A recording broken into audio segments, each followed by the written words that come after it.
26ஆம் ஆண்டுக்கான நிதிநிலை அறிக்கை அளித்தல் மாண்புமிகு நிதி மற்றும் சுற்றுச்சூழல் அண்ட் காலநிலை மாற்றுத்துறை அமைச்சர் அவர்கள். நீங்க பேசது எதுவும் அவை குறிப்பில் யாராது நீங்க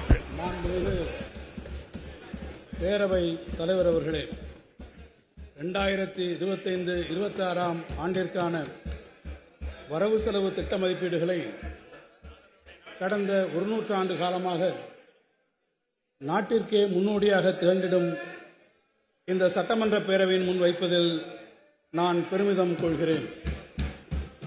இந்திய திருநாட்டின் இரண்டாவது மிகப்பெரிய பொருளாதாரமாக மதிப்பிடப்படும் தமிழ்நாட்டின் எதிர்கால வளர்ச்சிக்கு அடித்தளம் அமைத்திடும் வகையில் இந்த வரவு செலவு திட்டத்தை உருவாக்கிட ஆலோசனைகள் பல வழங்கி வழிநடத்திய மாண்புமிகு முதலமைச்சர் அவர்களுக்கு என் மனமார்ந்த நன்றிகளை உரித்தாக்குகிறேன்.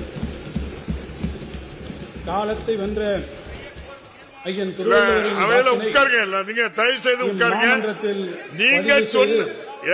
நீங்க சொன்ன தீர்ப்பை நான் சொல்லியாச்சு, உட்காருங்க. உங்க ஆட்சியில 2017 நடந்த தீர்ப்பை சொல்லியாச்சு, உட்காருங்க.